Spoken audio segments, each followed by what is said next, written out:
Three wide outs at the top of the picture. Stewart with time. Lets it go.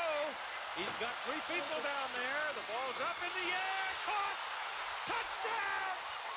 Caught by Westbrook for a touchdown. Incredible.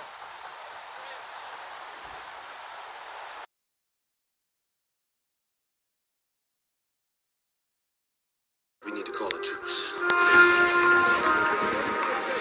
You don't hit my men, I won't hit your men. You don't hurt my brother, and I won't take your whole family. We work it out so you can get a piece of the action. Okay, chump? Champ. My word is bond. Yes, we are back. It's your boy Cobrahead, and football is the topic today. This is my first football video. My first love was football growing up, so this is definitely something I definitely wanted to touch on for some time, and it's regarding Deion Sanders. He is the topic today, and it is about his departure from Jackson State, going to Colorado Buffaloes. He was there for 2 years, and he made a grand exit, and now he's on to bigger and better things. In the African American HSBCU community specifically, they do have some mixed feelings about his departure. A lot of the community just doesn't understand the business aspect of college football and professional football, so they're very upset and very hurt about him leaving. In my opinion, I think Deion Sanders made a great decision. He did what's best for his family. And, just with Black Americans in general, we have too much of like a savior complex. Deion Sanders is not the savior of Jackson State. He's not the savior of SWAC. He's just a regular man who has a passion for coaching, who has a passion for coaching kids, and that's what he's doing. And he has a right to that, and that's just my opinion. So it's not really a deep thought. Anybody put in that position where they don't even have the full story of the reason why he left, they're going to have a mixed, or I would say a not well thought out opinion, because they don't have all the facts. There was a lot of things that went on with Jackson State that I'm going to get into, and let's get into it right now. Bomani Jones, ESPN analyst, HSBCU graduate from Clark Atlanta University. He had some words to say about Deion, and while the media is very slick about cutting up your clips and not really just playing the full interview, Bomani Jones was not against Deion Sanders leaving Jackson State for Colorado. He did express some feelings about how some people can feel, but his opinion was that he would have taken a Colorado job too. So let's get into Bomani Jones' thoughts about how the media has kind of cut up his interview, and he didn't really like, I would say, kind of being set up. So let's get into that. And the question was, is Deion a sellout? And I'm like, well, no, of course not, right? We can do that. But what I didn't expect is that the word sellout would be on the screen the entire time I talk. And that's a lot to ask people who are primarily watching 2 minutes of a 9-minute clip and don't hear the part where I say, no, I don't think he's a sellout, and then get into what the things are that I'm talking about. But they see the 2 minutes and all it says is sellout at the bottom of the screen. And you got people or they're at the gym with the volume down. Right, and just looking at the word sellout while they're on the elliptical. Not seeing the question mark at the end, right? And in many cases, what I find to be interesting, not giving your boy any benefit of the doubt. Like, if you don't know who I am and you're unfamiliar with my work, that's one thing. Some of y'all been around for a minute, and I'm like, yo, I would have thought that you would pretty readily know and recognize that, no, I ain't gonna be the one out here. Like, the term sellout, as I'm saying, I would have taken the Colorado job too. But anyway. Yeah, so that's just pretty much the clarification that I wanted to provide in regards to Bomani Jones. Shout out to Bomani Jones. He has a great show. You guys can check out his podcast. But let's get into the reason why the Colorado Buffaloes was a great move for Deion Sanders. Colorado hasn't been relevant for a very long time. The clip in the beginning of the video was from 1994. If you guys remember Cordell Stewart, he had the nickname Slash, quarterback slash running back slash receiver. I believe that's been the biggest or most recent bright spot on that university for some time. They did their last national champion was 1990. That was when they won the national championship. They've been in the Pac-12 since 2011, and they just haven't been successful. For the 2022 college football year, they ranked 5th in recruiting amongst the Pac-12, so they're getting kind of like, the bottom of the recruiting class, 2-star and 3-star athletes to the middle. And that's just not going to do it when you have powerhouses, USC, UCLA, Washington, Utah, Oregon, So they definitely needed this surge to help their recruiting. And that's one of the things that Deion put a lot of emphasis on, what he was going to bring to the university. Great coaching, great recruiting, and his coaching staff that he's been with him for 16 years. Those guys have been very impactful. Just recently, he hired defensive coordinator Mike Zimmer, who's going to be, extremely impactful. That was a great hire. So I think Deion's put himself in a great position, and he's going to definitely bring a big change to that organization, a huge change.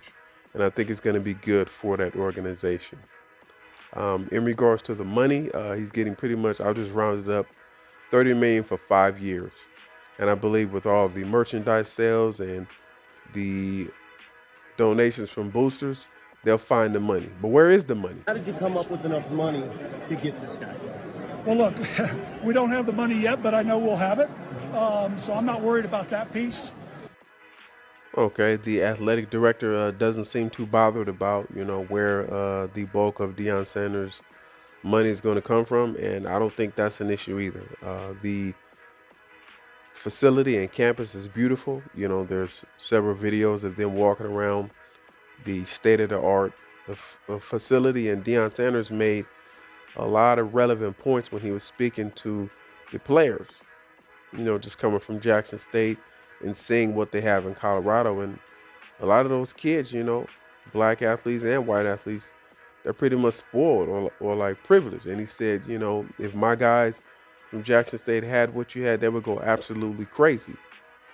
And that's the difference between, what a lot of people don't know about sports. Typically, sports is for poor people, that they're grinding harder. Their why for why they want to be a scholarship athlete, their why for why they want to be a professional athlete is a lot different, when you're coming from a place of poverty. And that's pretty much what was the point, what he was trying to say to those players. And a lot of those points that Deion comes from, as far as his perspective, is going to go over a lot of people's heads. He has, I would say, a lot of new ears from like middle white America. And they're going to have to get used to his delivery, his style of communication, right? One of the quotes that he said was, I'm coming and I'm bringing my own luggage, and it's Louis. That went over a lot of people's heads. But let's get into that. The cleats, I guarantee you, it's going to be some special.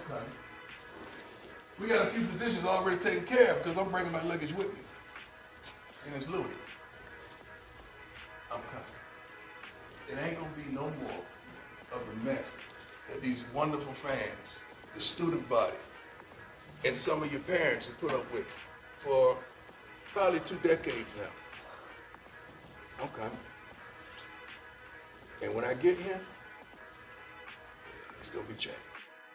Yes, so a lot of people really liked what Deion had to say, and just like anything else in this country, a lot of people did not. But the fact remains is that it is going to be a lot of change once Deion Sanders comes back to town. As you can see, the picture here with Mike Zimmer, in football and basketball, these people have been knowing each other for a long time, and in coaching, you go with who you trust, and that's what Deion is doing, bringing Mike Zimmer on aboard. They've had a great relationship for a very long time, and Mike Zimmer definitely knows the game from NFL experience. So this is going to be a high-powered situation that the Colorado Buffalo fans are going to be pretty much just being a part of. And that organization has definitely experienced a lot of low-level success and mediocrity, and that's pretty much what he was saying. So that's all I had to say pretty much about the Colorado Buffaloes. But I wanted to get into the issues with HBCUs, the MEAC, and the fiscal irresponsibility that goes on at these universities that a lot of people are not talking about, and a lot of people may not know what's going on. And that's pretty much just the mishandling or mismanagement of the money that goes on at these universities. And this has been going on for a very long time. And let's get into the settlement case that Jackson State had.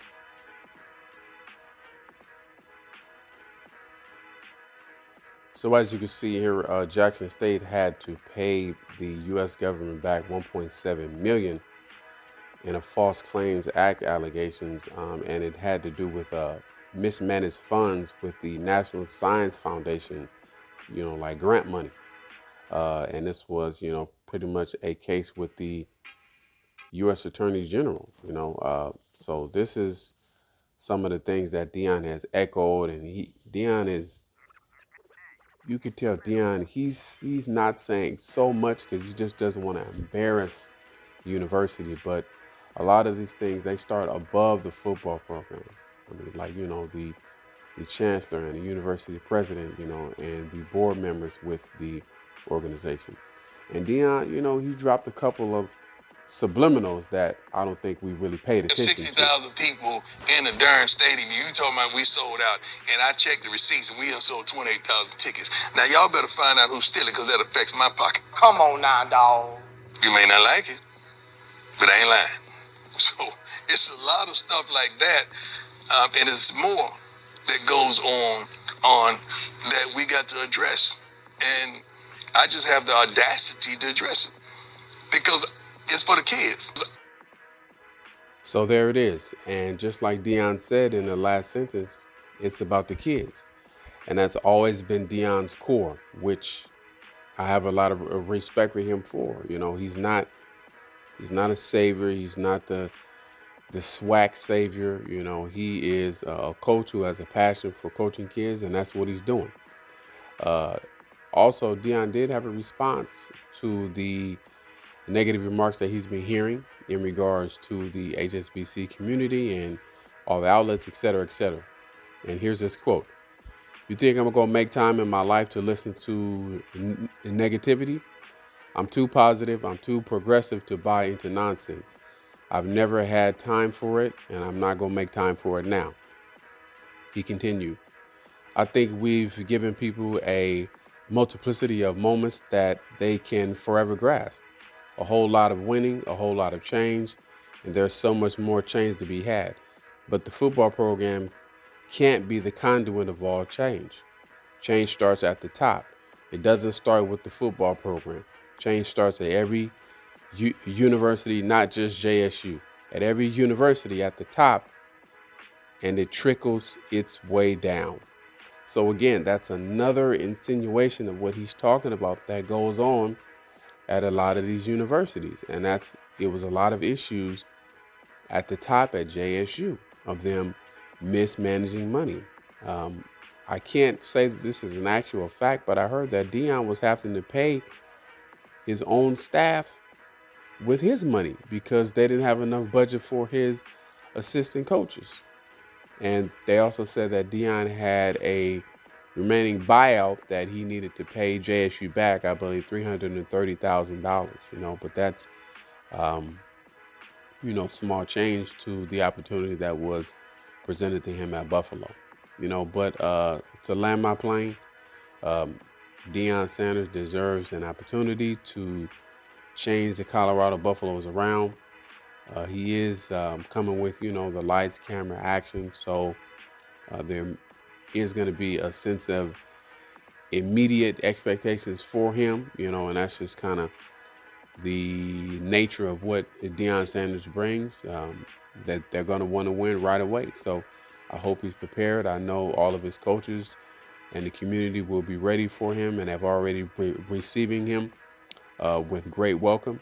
So much success to Deion and his new opportunity in Colorado.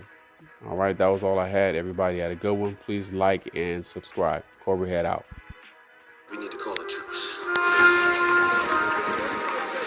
You don't hit my men, I won't hit your men. You don't hurt my brother, and I won't take your whole family. We work it out so you can get a piece of the action.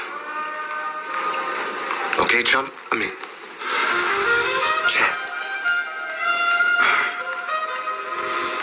My word is bond. Hey everybody, just want to thank you for viewing my video. Please don't forget to like and subscribe. I want to send a special appreciation to my new subscribers. This is a growing channel, more content to come. Make sure you hit that bell icon to stay updated on the latest in sports and news. Thank you.